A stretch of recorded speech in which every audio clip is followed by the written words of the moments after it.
The Woman Who Disappeared by Philip Prowse. Chapter 2. Please find my sister.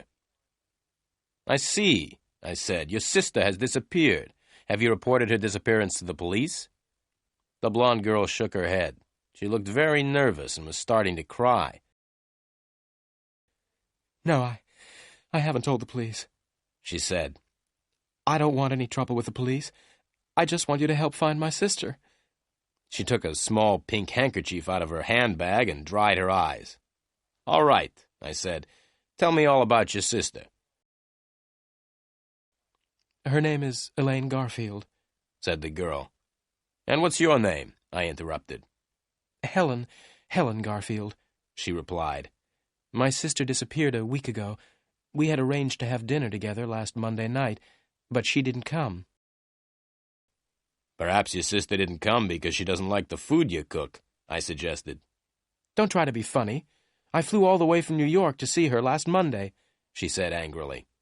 Oh, so you don't live in Los Angeles then, I said. No, she replied quickly. I live in New York. I flew right across America to see my sister, but when I got here, I discovered that she had disappeared. How do you know she has disappeared? I asked. Perhaps your sister just forgot about the dinner. The blonde girl took a deep breath. Look, she said, let me finish my story. If you don't stop asking questions, I'll find myself another detective. Right, I said. I'm listening. I waited for my sister last Monday evening in my hotel, said the girl, but she didn't come. I telephoned her, but there was no answer, so the next morning I went to the office where she worked. At her office, they said that she had been to work the day before, on the Monday. They also told me that she'd left suddenly, in the middle of the afternoon, without telling anyone.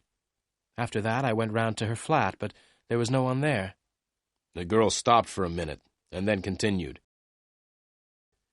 Mr. Samuel, she said, I'm very worried about my sister. It's not usual for her to disappear suddenly like this.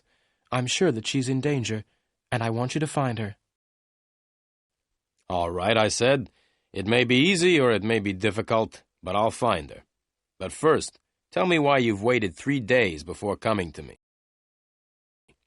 That's none of your business, the girl said. Okay, I replied. Your sister's name is Elaine Garfield. What does she look like? Oh, that's easy, Helen Garfield replied. She looks like me. We're twins. Now, Mr. Samuel, how much money do you charge? $50 a day, I said. Very well, Mr. Samuel, said the girl, but $50 a day is a lot of money. I hope that you will work hard for it. Oh, yes, I replied with a smile. I'll work very hard.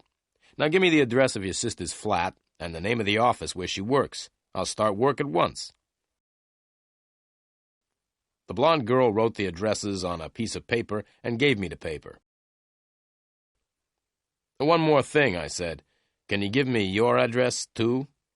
That won't be necessary, she replied as she picked up her handbag. I'll come and see you again tomorrow afternoon at 5 o'clock. Goodbye, Mr. Samuel.